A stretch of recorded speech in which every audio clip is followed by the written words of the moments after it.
Hello friends, चलिए आज start करते हैं मनी सप्लाई। जैसा कि हमने लास्ट देखा था, मैंने आपको पिछली क्लास में बताया था कि अगली क्लास में हम मुद्रा आपूर्ति के बारे में पढ़ेंगे कि मुद्रा आपूर्ति क्या होती है। मुद्रा आपूर्ति की अवधारणाएं उसको समझेंगे, क्योंकि यूपीएससी में हर बार क्वेश्चन यहाँ से आता है।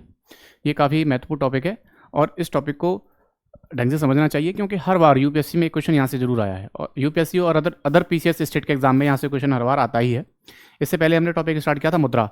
तो मुद्रा में हमने बेसिक मुद्रा का समझ लिया था कि मुद्रा का बेसिक क्या होता है। फिर उसके बाद मैंने आपको बैंक के खाते के बारे में बताया था कि बैंक के खाते क्या होते हैं, कितने प्रकार के होते हैं, कैसे होते हैं।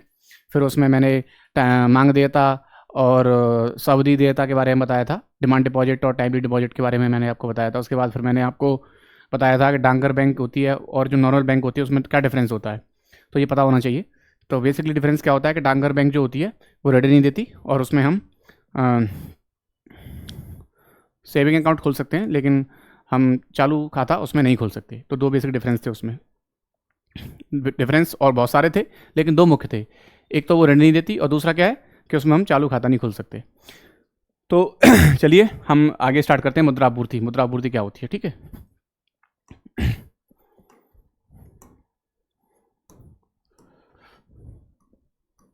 मुद्रा आपूर्ति,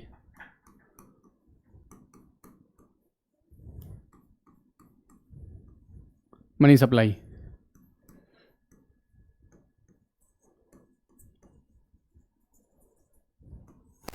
ठीक है, मनी सप्लाई, इसको समझिए। तो पहले मैं यहाँ थोड़ा एक दो पॉइंट लिखता हूँ, फिर हम उसको समझते हैं कि बेसिकली है क्या, ठीक है। तो किसी समय बिंदु पर, तो पहला पॉइंट क्या है, किसी समय बिंदु पर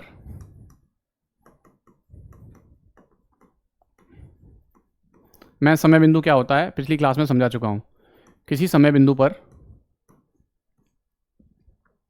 जनता द्वारा धारित सभी प्रकार की मुद्राओं के संग्रह को मनी सप्लाई कहते हैं। किसी समय बिंदु पर जनता द्वारा, जनता धारित सभी मुद्राओं को, सभी प्रकार की मुद्रा, सभी प्रकार की मुद्रा, इसमें क्या आ जाएगा, करेंसी, नोट और सिक्के। इसमें करेंसी आ जाएगी, इसमें नोट और सिक्के, करेंसी एवं जमा मुद्रा।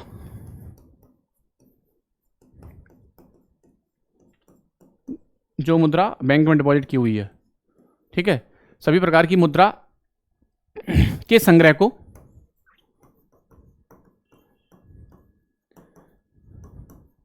मनी सप्लाई कहते हैं, ठीक है। तो इसमें दो पॉइंट आए। एक तो आया समय बिंदु। समय बिंदु को तिथि में नापा जाता है, समय बिंदु और जनता। अब जनता क्या होती है इसको समझते हैं। देखिए, जब भी किसी भी डेफिनेशन को पढ़ें तो उसमें जो पॉइंट्स आ रहा है उसको डिटेल में समझने की कोशिश करें, इसका मतलब क्या होता है, ठीक है। अगर आप उसको अच्छे से समझेंगे तो आपको क्वेश्चन करने में आसानी होगी। तो समय बिंदु के बारे में मैंने बताया था, एक बार मैं और बता देता हूँ। जैसे कि मान लीजिए ऋण और उधार, एक ऋण है और एक उधार है। तो दोनों में अगर मैं पूछूं आपको कि क्या समय बिंदु है और क्या प्रवाह बिंदु या फ्लो कॉन्सेप्ट और स्टॉक कॉन्सेप्ट और फ्लो कॉन्सेप्ट के बारे में मैंने आपको बताया था। तो समय बिंदु क्या है, ये स्टॉक कॉन्सेप्ट है। तो जो समय बिंदु पर ऋण क्या है, ऋण समय बिंदु पर आएगा और उधार किस पर आएगा, ये आएगा फ्लो कॉन्सेप्ट में। जैसे कि इसमें एक अवधि को देखा जाता है और इसमें एक तिथि को देखा जाता है। एक पॉइंट मतलब तिथि। आज अगर देखा जाए, आज ऋण कितना है मेरे ऊपर, जैसे आज की तिथि में ऋण कितना है, और अवधि मतलब मैंने एक वर्ष में कितना उधार लिया। तो उधार के लिए एक अवधि होती है, एक टाइम पीरियड होता है, और समय बिंदु के लिए एक तिथि के रूप में उसको या एक ही वर्तमान पॉइंट पर मापा जाता है, ठीक है। समय बिंदु पर जनता द्वारा धारित, और जनता में क्या क्या आ जाएगा यहाँ पर जनता में आ जाएगा सभी आर्थिक इकाइयाँ, सभी आर्थिक इकाइयाँ, सभी आर्थिक इकाइयाँ, सभी आर्थिक इकाइयाँ। किसको नहीं लेंगे इसमें सरकार और बैंक को नहीं लेंगे, सरकार को नहीं लेंगे और बैंक को नहीं लेंगे। सरकार और बैंक को छोड़कर जितनी भी आर्थिक इकाइयाँ हैं सारी किस में आ जाएंगी, जनता में आ जाएंगी। ठीक है, तो मैंने इसमें 2 पॉइंट बताया आपको। एक ये तीसरा पॉइंट और है कि मुद्रा आपूर्ति अर्थव्यवस्था में कुल क्रय शक्ति को दिखाती है। ठीक है, एक तो ये हो गया, एक पॉइंट ये हो गया जनता। तीसरा पॉइंट हो गया कि जो मनी सप्लाई है या मुद्रा आपूर्ति, मैं मुद्रा आपूर्ति को मनी सप्लाई लिख रहा हूँ MS। इससे क्या होता है, इससे अर्थव्यवस्था में क्रय शक्ति दर्शाती है, अर्थव्यवस्था में क्रय शक्ति, परचेजिंग पावर।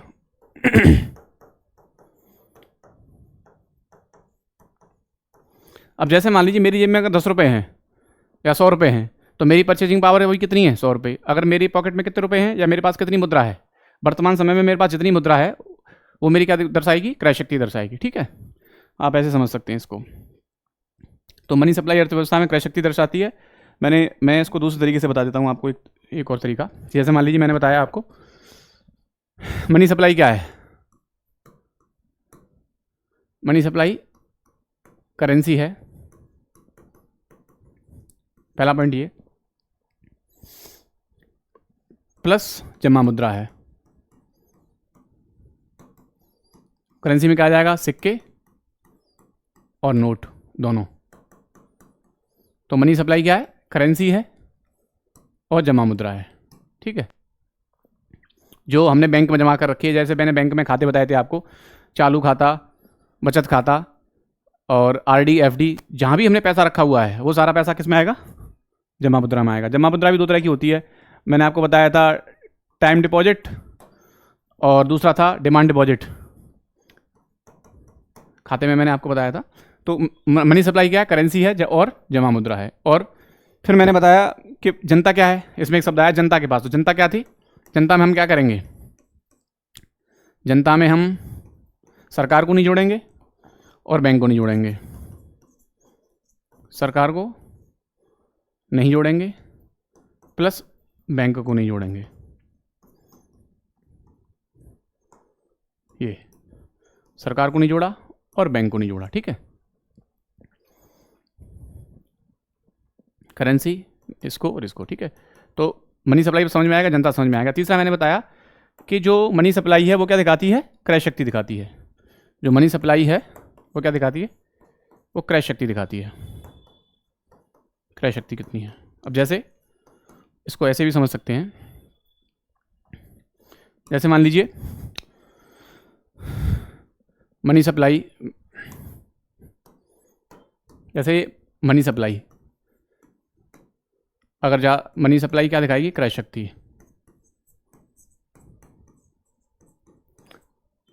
ठीक है, अगर क्रय शक्ति ज़्यादा होगी तो क्या होगी, डिमांड ज़्यादा होगी, मांग। जैसे मान लीजिए अगर मेरे पास पैसे ज़्यादा हैं, मेरे पास मान लीजिए 100 रुपये हैं, कि एक व्यक्ति जिसके पास 100 रुपये हैं और एक व्यक्ति जिसके पास 1000 रुपये हैं, तो दोनों में से कौन मांग ज़्यादा जनरेट कर सकता है, जिसके पास ज़्यादा पैसे हैं। तो मनी सप्लाई क्रय शक्ति दिखाती है, जिसकी क्रय शक्ति ज़्यादा होगी तो वो क्या करेगा, वो डिमांड ज़्यादा करेगा। अब 10 रुपये में कितना सामान आ जाएगा, थोड़ा सा, 1000 रुपये में ज़्यादा आ जाएगा, तो ज़्यादा क्रय शक्ति दिखाएगा वो। ठीक है, तो मांग ज़्यादा होगी तो क्या होगा, मूल्य ज़्यादा होगा वस्तु का।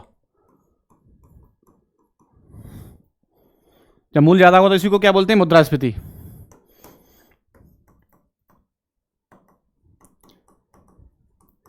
ये मुद्रास्फीति दिखाएगी फिर। ठीक है, अगर मांग ज़्यादा होगी तो वस्तु का, जैसे मान लीजिए कोई एक वस्तु है उसकी डिमांड ज़्यादा है, तो डिमांड ज़्यादा होगी तो उस वस्तु का मूल्य बढ़ जाएगा। जब वस्तु का मूल्य बढ़ जाएगा और पैसे की क्रय शक्ति कम हो जाएगी उस समय, तो क्या होगा, मुद्रास्फीति। ठीक है, दूसरा पॉइंट देखते हैं। अगर मनी सप्लाई कम है,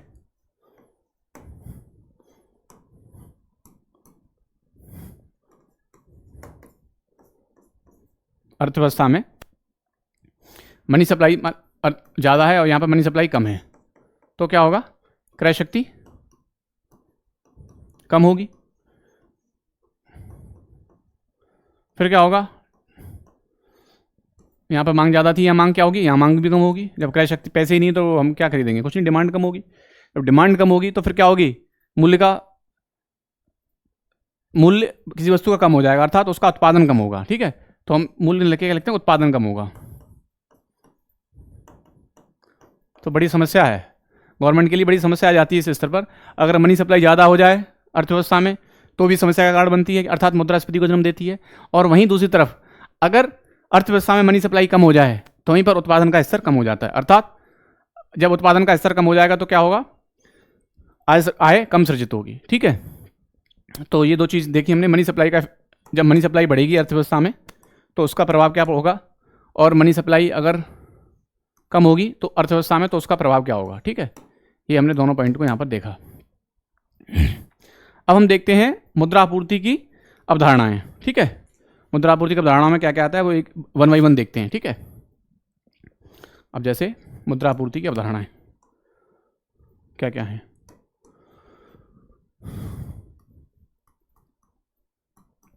मुद्रा आपूर्ति की अवधारणाएं,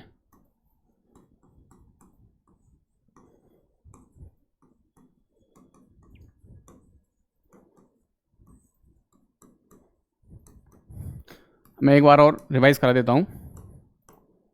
मैंने आपको क्या बताया कि मनी सप्लाई क्या होती है। मनी सप्लाई क्या होती है, जनता द्वारा एक समय बिंदु पर जनता द्वारा धारित सभी मुद्राओं अर्थात करेंसी और जमा मुद्रा के संग्रह को क्या बोलते हैं, मनी सप्लाई बोलते हैं। ठीक है, फिर मैंने जनता का से बताया, जनता में सारी आर्थिक इकाइयाँ आती हैं, सिर्फ सरकार और बैंकों उसमें से छोड़ देते हैं।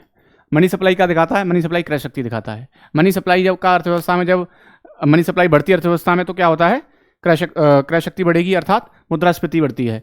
और मनी सप्लाई अर्थव्यवस्था में कम होती है तो क्या होता है, उत्पादन स्तर कम होता है। अब आते हैं नेक्स्ट टॉपिक पर,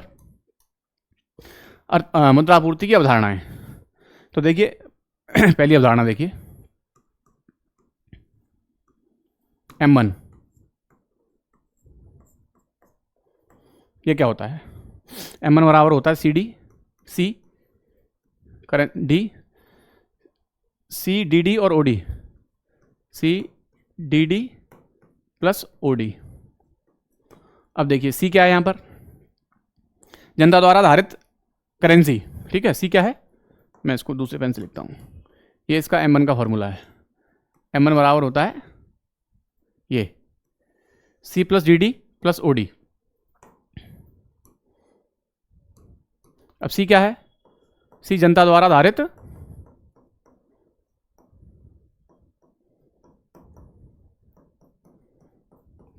currency,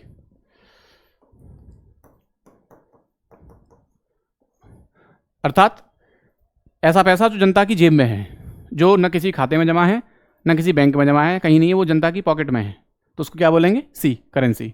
D demand deposit, DD।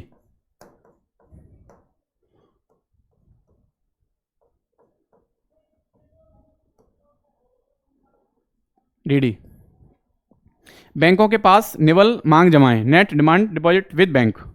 बैंकों के पास, बैंक के पास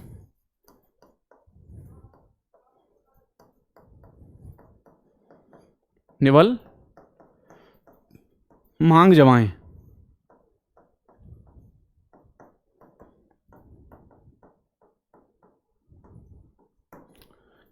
निवल net demand deposit with banks. ठीक है, और OD क्या है, अदर डिपॉजिट। इसमें क्या आता है, इसमें RBI का जो खाता होता है, जैसे RBI का जो RBI बैंक होती है उसमें किसका खाता होता है, उसमें भारत के जो पूर्व गवर्नर होते हैं उनका खाता होता है। RBI के बैंक में हर कोई व्यक्ति खाता नहीं खोल सकता, लेकिन भारत के जो पूर्व गवर्नर होते हैं उनका खाता किस में होता है, RBI के बैंक में होता है। तो उनके कुछ पैसे भी जमा हो सकते हैं RBI में। तो RBI के पास अन्य जमाएं हैं, RBI के पास अन्य जमाएं के पास अन्य जमाएं, अन्य।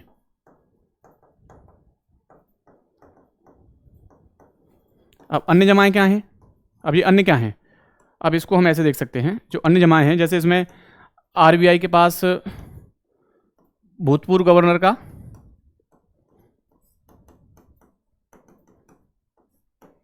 के खाते होते हैं। ठीक है, उनके जो पैसे हैं वो हो सकते हैं।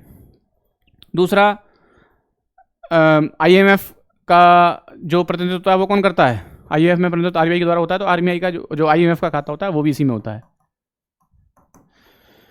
तो ये वाला जो पैसा है वो बहुत ज़्यादा नहीं होता, वो तो नाम मात्र का हो सकता है, ज़्यादा नहीं है। ये जो पैसा है ये बहुत ज़्यादा नहीं होता, ये नाम मात्र का ही होता है बस। लेकिन सबसे ज़्यादा क्या होता है, ये और ये सबसे ज़्यादा ये होता है बैंक के पास निवल मांग जमाएं।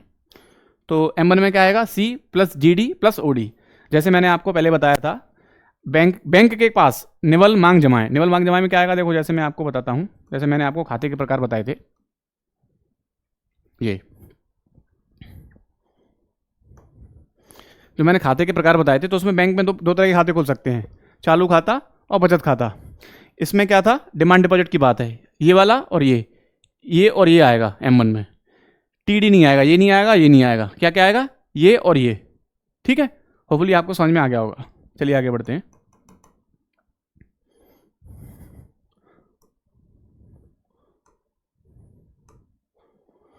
तो M1 समझ में आ गया, अब आगे बढ़ते हैं। ठीक है, ये काफ़ी, इसी को बोलते हैं संकीर्ण मुद्रा। अगर क्वेश्चन आता है कि M1 M2 M3 M4 में से संकीर्ण मुद्रा कौन है, तो ये संकीर्ण मुद्रा है। संकीर्ण मतलब होता है नैरो, संकीर्ण यही होती है, नैरो मनी क्या होती है, M1 होती है। अब नेक्स्ट आते हैं M2। M2 दूसरी,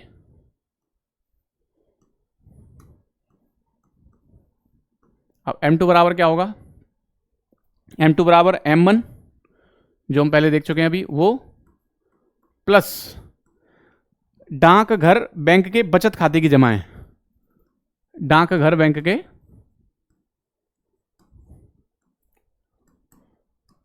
के बचत खाते की जमाएं, बचत खाते की जमाएं।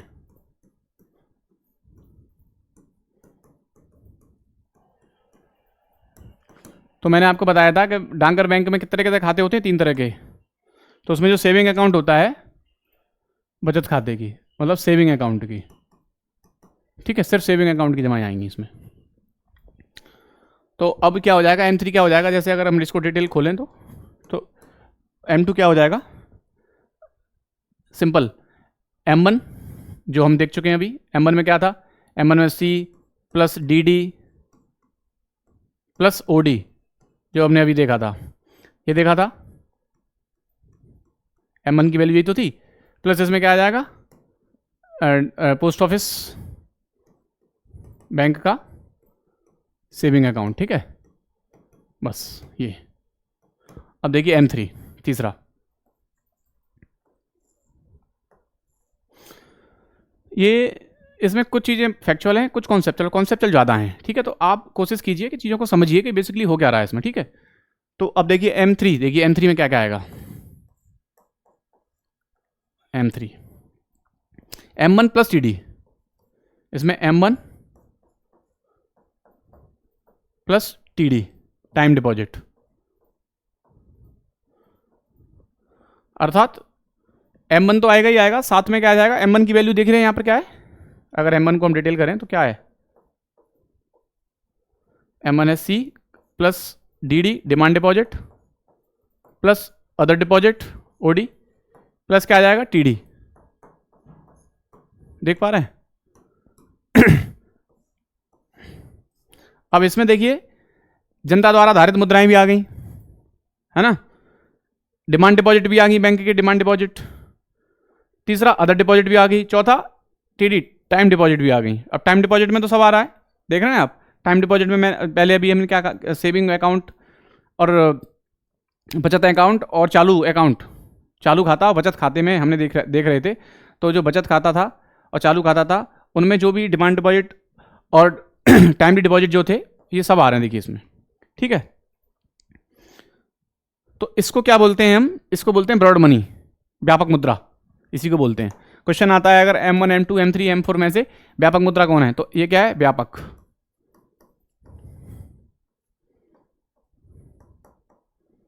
व्यापक मुद्रा।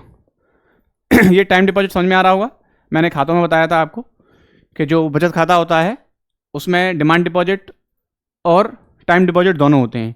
तो बचत खाते का टाइम डिपॉजिट, ठीक है, और जो बैंक या पोस्ट ऑफिस बैंक में हम RD FD खोल रहे थे, वो क्या होता है, वो टाइम डिपॉजिट होता है, वो किस में आएगा, वो इसी में आएगा। ठीक है, समझ में आ गया ये। अब इसके बाद आगे बढ़ते हैं M4।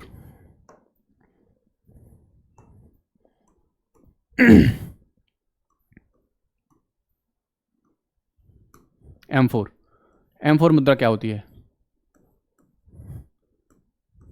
इसको देखिए, इसमें M3 जो हम अभी देख चुके हैं वो, प्लस डाकघर बैंक के सभी खाते की जमाएं, डाकघर बैंक के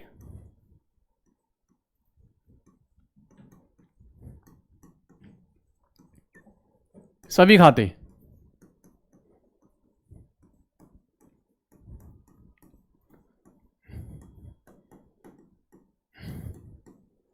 अब सभी खाते में मैंने बताया था डाकघर बैंक में हम 3 तरह के खाते खोल सकते हैं। अब जैसे इसमें क्या था, सेविंग अकाउंट खोल सकते हैं, करंट अकाउंट ये नहीं खोल सकते, आरडी और एफडी, तो अर्थात ये और ये इस सबकी जमाएं, और M3। तो अगर क्वेश्चन दिमाग में स्वाभाविक रूप से आएगा कि M3 व्यापक मुद्रा क्यों है, M4 क्यों नहीं है, जबकि M4 तो उससे ज़्यादा व्यापक है, M3 तो इंक्लूड है ही इसमें, प्लस इसमें डाकघर खाते के सभी जमाएं भी इंक्लूड हैं। क्योंकि देखिए जो डाकघर बैंक होती है वो ऋण नहीं देती, बैंक ऋण देती है। मैंने आपको बताया था डाकघर बैंक क्या होती है, तो मनी सप्लाई, तो जब पैसा किसी की जेब में जाएगा तभी तो मनी सप्लाई बढ़ेगी, तो इस पैसे से मनी सप्लाई नहीं बढ़ती। अर्थात क्यों, क्योंकि ये क्या होता है, ऋण नहीं देती। डाकघर बैंक क्या होती है, ये डाकघर बैंक क्या देती है, ऋण नहीं देती। जब ये ऋण नहीं देगी तो ये पैसा मनी सप्लाई में इंक्लूड होगा ही नहीं, अर्थात ये जनता के पास आएगा ही नहीं, क्योंकि मनी सप्लाई में हम बैंक को माइनस कर चुके हैं, बैंक और सरकार को माइनस कर चुके हैं। ये पैसा सरकार के पास रहेगा या बैंक के पास रहेगा, अर्थात ये मनी सप्लाई में आएगा नहीं, तो ये ब्रॉड मनी नहीं है। ब्रॉड मनी क्या है, M3 ही ब्रॉड मनी है, ठीक है, इसका रीजन ये है। और हाँ, एक बात ध्यान रहे, इसमें सभी खाते में वो नहीं जुड़ता। जैसे मान लीजिए हम अगर डाकघर बैंक से जाके हम खरीद लेते हैं किसान बचत पत्र, हमने खरीद लिया, तो वो सारी चीज़ें इसमें नहीं आती, ठीक है। लेकिन आपको ये चीज़ याद रहे, जैसे इसमें मैंने आपको बताया था सेविंग अकाउंट। अब जैसे इसमें खाते में सेविंग अकाउंट, करंट अकाउंट तो खुला ही नहीं जाता, FD और RD, तो इसमें सिर्फ ये आएगा, ये तो खुला ही नहीं जाता, ये नहीं आएगा, ये भी नहीं आएगा, उसमें दोनों जुड़ जाएंगे, ठीक है। तो होपफुली आपको समझ में आ गया होगा। मैं आपको एक बार दोबारा से रिवाइज करा देता हूँ। M1, M2, M3 और M4। देखो M1 में क्या था, M1 में सिंपल कुछ नहीं, बहुत सिंपल है, C plus DD plus OD। C plus क्या है, जनता द्वारा धारित मुद्राएं, जो हमारी जेब में पैसा है वो, ठीक है। DD क्या है, डिमांड डिपॉजिट, जो हम बैंक से मांग सकते हैं, ठीक है, बैंक के पास निवल मांग जमा है, जो हम बैंक से कभी भी पैसा निकाल सकते हैं वो। फिर अदर डिपॉजिट में RBI के पास अन्य जमाएं, अन्य जमाएं में जैसे मैंने RBI में अगर मान लीजिए बैंक भूतपूर्व गवर्नर का खाता है या अन्य संस्थानों के खाते होते हैं, उनके कुछ पैसे वो, ठीक है। उसके बाद मैंने बताया आपको M2 में M1 प्लस डाकघर बैंक के बचत खाते की जमाएं, बचत खाते की जमाएं, ठीक, ओके, ये वाले। फिर उसके बाद M3 में M1 प्लस TD मतलब टोटल डिपॉजिट, जो टाइम डिपॉजिट सारे खाते का, बैंक के जितने भी खाते हैं उसमें से डिमांड डिपॉजिट के अलावा जो टाइम डिपॉजिट बचाता वो, तो इसलिए इसको व्यापक मुद्रा बोलते हैं। उसके बाद फिर नेक्स्ट बताया मैंने आपको M4 में M3 प्लस डाकघर बैंक के सभी खाते की जमाएं, सभी खाते मतलब सब आएंगे, और ये तो खुला ही नहीं जाता, करंट अकाउंट तो आएगा ही नहीं, ठीक है। तो होपफुली आपको समझ में आ गया होगा कि मुद्रा आपूर्ति की जो अवधारणाएं होती हैं वो क्या क्या होती हैं, ठीक है। अब चलिए आगे चलते हैं एक और कॉन्सेप्ट की तरफ, रिजर्व मनी, उच्च शक्ति मुद्रा, प्राप्त मुद्रा, रिजर्व मनी।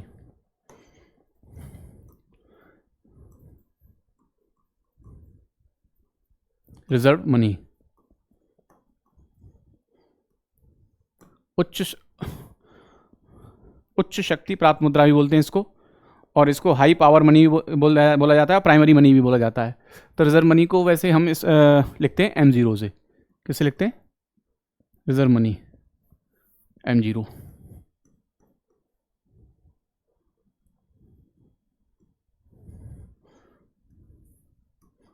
रिजर्व मनी, ठीक है।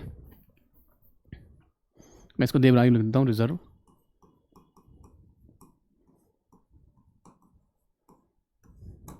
ये क्या होता है। अब देखिए,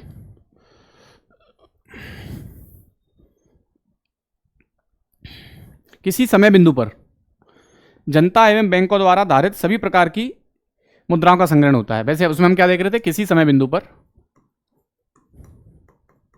मैं लिख देता हूं इसको, इस किसी समय बिंदु पर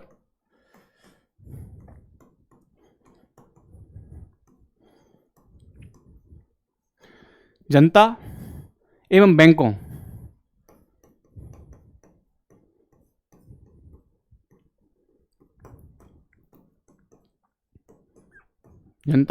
द्वारा धारित सभी मुद्राओं का संग्रह, सभी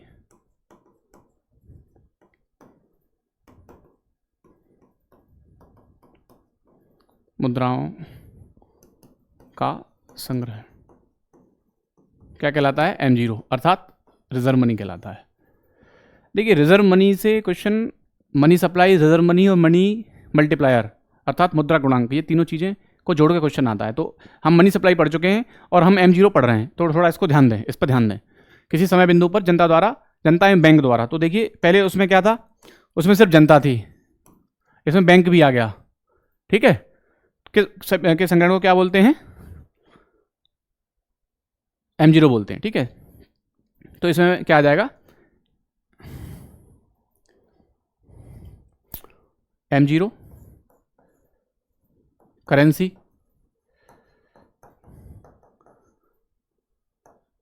सिर्फ इसमें क्या नहीं आएगा? सरकार नहीं आएगी,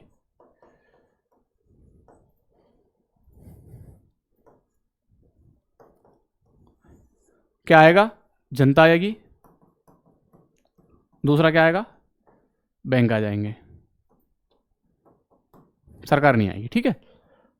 तो M0 एक ऐसी करेंसी है जो जनता और बैंकों के पास उपलब्ध है, ऐसे कह सकते हैं, ठीक है। तो M0 में क्या क्या आता है इसको देखते हैं। M0 बराबर किसके होगा? M0 अर्थात रिजर्व मनी किसके बराबर होगा? M0 बराबर होगा आपके CR plus OD, CR plus OD other deposit. तो C से मतलब है जनता प्लस बैंक द्वारा धारित मुद्रा या करेंसी, इसको मैं ऐसे ही लिख देता हूँ। C क्या हो जाएगा? जनता प्लस बैंक द्वारा धारित मुद्रा, बैंक द्वारा धारित करेंसी जो प्रचलन में है, करेंसी मतलब जो प्रचलन में है। C तो ये हो गया। R क्या हो जाएगा? R हो जाएगा बैंकों की RBI के पास नकद और आरक्षित जमा। R हो जाएगा बैंकों की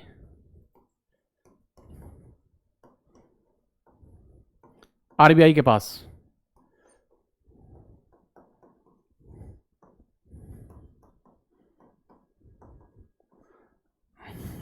पास नगद व आरक्षित जमा, या तो नगद जो होती है CRR नगद व आरक्षित जमा, जो RBI के पास जमा होती है बैंकों की, ठीक है। और अदर डिपॉजिट में क्या आ जाएगा? अदर डिपॉजिट में जो मैंने आपको बताया वही, जो इससे पहले हम देख रहे थे कि RBI के पास कुछ लोगों के खाते होते हैं, जैसे भूतपूर्व गवर्नर के, तो उनका जो पैसा होता है वो इसमें आ जाएगा, ठीक है। अन्य जमाएं, इसमें RBI के पास अन्य जमाएं आ जाएंगी। मैं इसको लिख देता हूँ, RBI के पास अन्य जमाएं, और अन्य जमाएं में क्या आएगा? RBI के पास भूतपूर्व गवर्नर के खाते का पैसा, इस तरह से, ठीक है। तो इसका फॉर्मूला क्या हो गया? ये, इसको M0 बराबर C plus R plus OD, ठीक है। होपफुली आपको ये दिख रहा होगा और समझ में भी आ रहा होगा ये क्या होता है। उसके बाद हम देखते हैं मनी सप्लाई और M0 के बीच में क्या संबंध है, ठीक है। तो नेक्स्ट M0 या मनी सप्लाई MS एवं M0 अर्थात रिजर्व मनी में संबंध।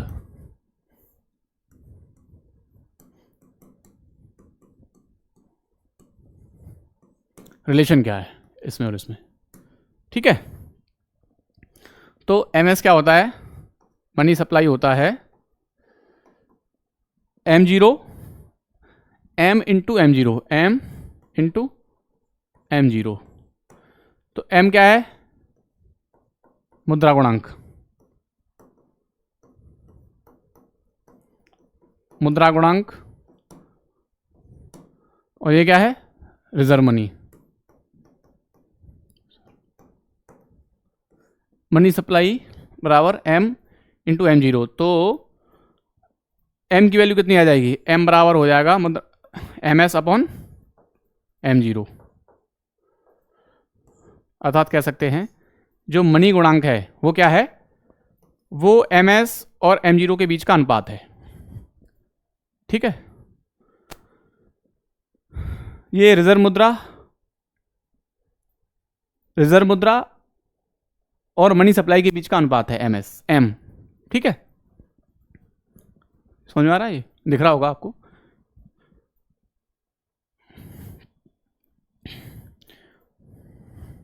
ये है, ये इसका मान किस पर निर्भर करता है? मुद्रा गुणांक का मान किस पर निर्भर करता है? इसका जो मान है वो किस पर निर्भर करता है? इसका मान बैंक की साख सर्जन क्षमता पर निर्भर करता है। बैंक की साख सर्जन क्षमता पर निर्भर करता है। बैंक की साख सर्जन क्षमता पर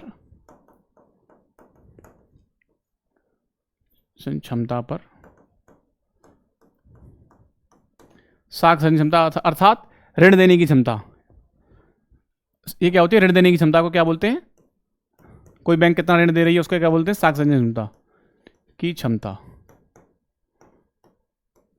जो ऋण देने की क्षमता है वही क्या है? वही साख सर्जन क्षमता है। ठीक है, अब ये ऋण देने की जो क्षमता है वो किस पर निर्भर करती है?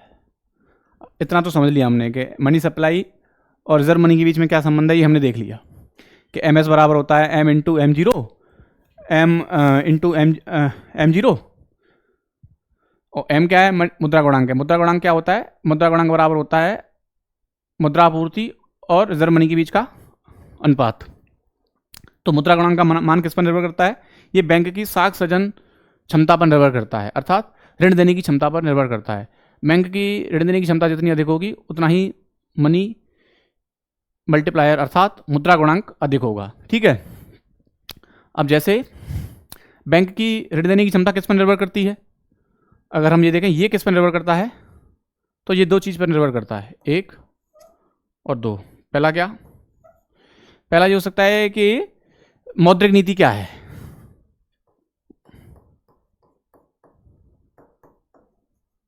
मौद्रिक नीति कैसी है? और दूसरा जनता की बैंकिंग प्रवृत्ति।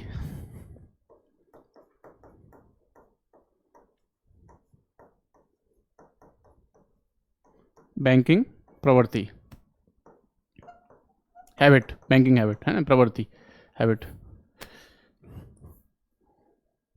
बैंकिंग प्रवृत्ति। मौद्रिक नीति में क्या आता है? जैसे CRR SLR कितना है, क्या है, ठीक है, किस तरह की है। अब ज़्यादा है तो CRR, इसमें क्या आता है? CRR कैश रिजर्व रेशियो कितना रखना है, SLR कितना रखना है बैंक को अपने पास। अगर ये इसकी मात्रा ज़्यादा होगी तो क्या होगा? मनी सप्लाई कम हो जाएगी। इसकी अगर मात्रा कम है तो मनी सप्लाई बढ़ जाएगी। जनता की बैंकिंग प्रवृत्ति से आता है जैसे लोगों के पास पैसा कितना है, लेकिन उस पैसे को लोग बैंक में कितना रख रहे हैं। अगर ज़्यादा से ज़्यादा बैंक में पैसा रखा जाएगा तो बैंक के पास पैसा ज़्यादा आएगा, अर्थात बैंक उस पैसे को ऋण अधिक दे पाएगी। जब ऋण अधिक दे पाएगी तो क्या होगा? बैंक की साख सर्जन क्षमता बढ़ेगी। जब बैंक की साख सर्जन क्षमता बढ़ेगी तो क्या होगा? इसका मान बढ़ेगा, इसका मान बढ़ेगा तो इसका मान बढ़ेगा मनी सप्लाई का। समझ रहे हैं आप? तो थोड़ा सा कॉन्सेप्ट चलो, लेकिन है सिंपल। अगर स्टेप बाय स्टेप चीज़ों को समझेंगे तो चीज़ों को समझने में आसानी होगी। ठीक है, होपफुली आपको समझ में आ रहा होगा ये। अब इसके बाद ये इस पर निर्भर करेगा। अब देखो इसको एक एग्जांपल से साख सृजन जो क्षमता होती है या साख सृजन करने की जो प्रक्रिया होती है वो कैसे होती है, मैं इसको एक एग्जांपल से आपको समझाने की कोशिश करता हूँ। ठीक है, कैसे? चलिए देखो आगे आते हैं, समझते हैं। साख सृजन की प्रक्रिया। साख सृजन मतलब ऋण देना। साख सृजन की प्रक्रिया।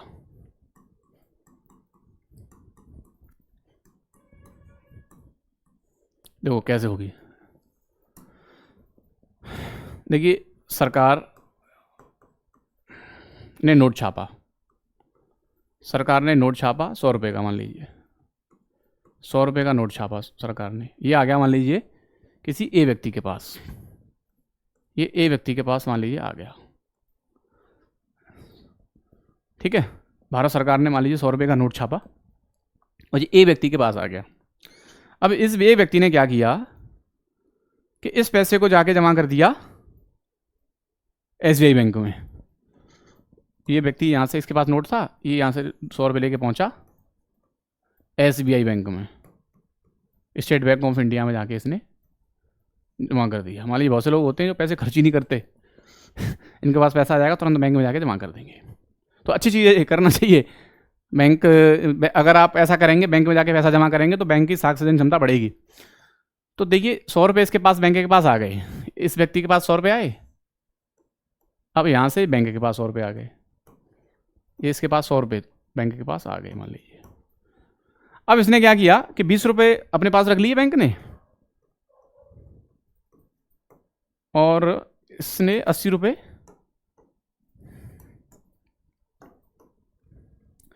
इसने क्या किया, 80 रुपये का ऋण दे दिया। 100 रुपये में से 20 रुपये अपने पास रख लिए। क्या है ये,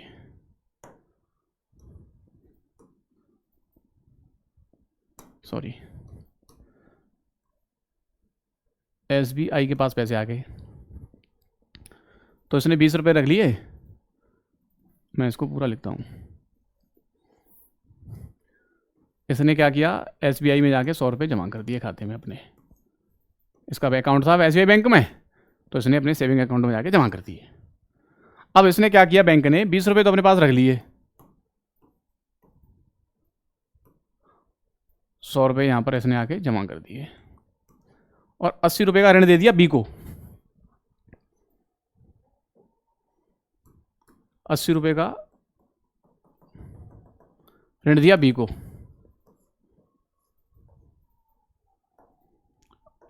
80 रुपये का ऋण,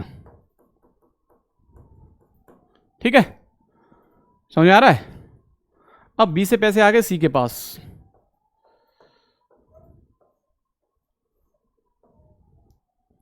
अब सी ने क्या किया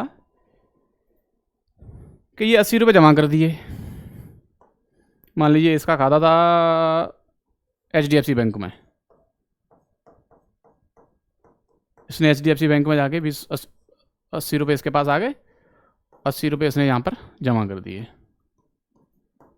और इसने मान लीजिए 8 दूनी 16, लगभग 16 रुपये इसने अपने पास रख लिए, 20%। मैं इसको थोड़ा ऊपर खिसकाता हूँ, ठीक है।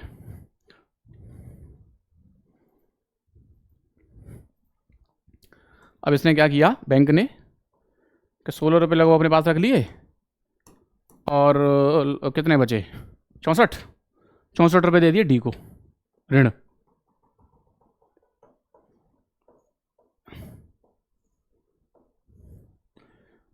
₹64 ऋण आ गया डी के पास, डी के पास आ गया ऋण, ठीक है। अब डी के पास फिर पैसा आया ई के पास,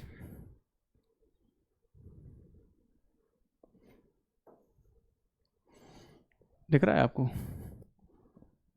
होपफुली दिख रहा होगा। मैं इसको थोड़ा सा ऊपर खिसकाता हूँ जिससे और समझ में आएगा।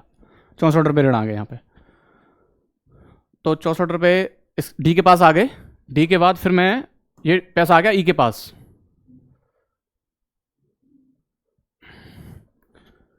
डी से फिर पैसा आ गया ये ई के पास।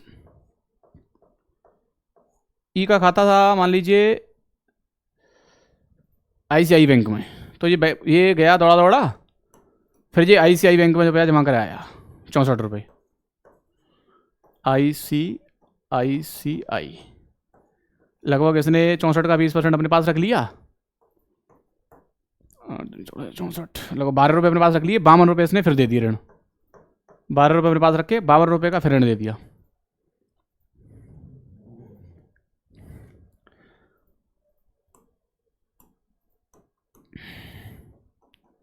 इसने फिर क्या किया, ABCD E F, F को ऋण दे दिया इसने 52 रुपये का। देख रहे हैं कि नोट छपे 6, नोट छपाया सिर्फ 100 रुपये का, लेकिन वो किस तरह से सर्कुलेट हो रहा है ना। तो अल्टीमेटली इस पूरी प्रोसेस में देखिए साख का सृजन हो रहा है, मतलब ऋण कैसे दिया जा रहा है आप देख पा रहे हैं। मान लीजिए सरकार ने 100 रुपये का नोट छापा, एक के पास आया, एक ने अपने खाते में जाकर पैसे जमा कर दिए, फिर SBI बैंक ने 80 रुपये का ऋण दे दिया, 20 रुपये अपने पास रख के, 20 रुपये से पैसा C के पास आया, C ने फिर HDFC के पास रखा, फिर इसने 64 रुपये ऋण दिए, फिर E के पास आया, E ने ICICI बैंक में रखा, फिर जब F के पास आया तो 52 रुपये रह गए। तो लेकिन इस पूरी प्रोसेस में आप सोच के बताइए M0 कितना है, M0 कितना है, M0 अर्थात रिजर्व मनी कितना है। सबसे पहले अगर क्वेश्चन आए तो पूछो अपने आप से कि इसका मतलब क्या होता है। ठीक है, मैंने आपसे क्वेश्चन पूछा कि अब इस ओवरऑल पूरी प्रोसेस में M0 का मान कितना है। अब M0 मैंने बताया था आपको कि M0 क्या होता है कि वह करेंसी होती है जो जनता और बैंक दोनों के पास हो। अब देखिए इस पूरी प्रोसेस में या तो बैंक है या जनता है, या बैंक है जनता है। बैंक के पास, जनता के पास टोटल पैसा कितना ही है, टोटल पैसा 100 रुपये ही है। M0 साख सृजन की प्रक्रिया में M0 का मान उतना ही रहता है जितना पहले था, अर्थात जब भी साख सृजन होता है तो पैसा उतना ही रहता है। जैसे मान लीजिए यहाँ 100 रुपये थे, 20 रुपये अपने पास रख के 80, यहाँ पर भी 100 हैं, 80 20 इसके पास, 16 इसके पास, 16 64 20 कितना हो गया 100। यहाँ देखिए 52 52 12 16 20 हो गया 100, अर्थात M0 पर कोई प्रभाव नहीं पड़ता। और अगर मैं क्वेश्चन पूछूं M3 घटेगा बढ़ेगा क्या होगा, M0 का मान तो उतना ही रहा जितना पहले सरकार ने 100 रुपये का नोट छापा था, अर्थात 100 रुपये ही रहा। ठीक है, अब बताइए कि M3 का मान कितना होगा। हमने अभी मनी सप्लाई की अवधारणाएं पढ़ी थी, M1 M2 M3 M4। तो यहां मेरा प्रश्न है सीधा सा कि M3 का मान क्या होगा। देखिए M3 का मान क्या होगा, M3 100 रुपये होगा, 100 से ज़्यादा होगा या 100 से कम होगा। तो यहां पर M3 क्या होगा, 100 से ज़्यादा होगा।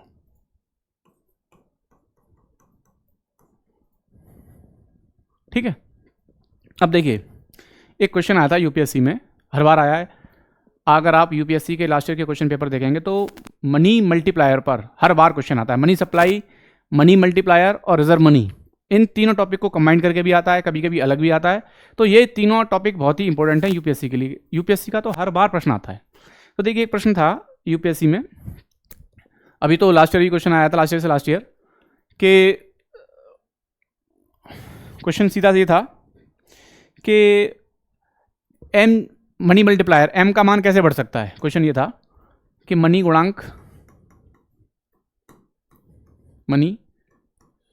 गुणांक कैसे बढ़ता है।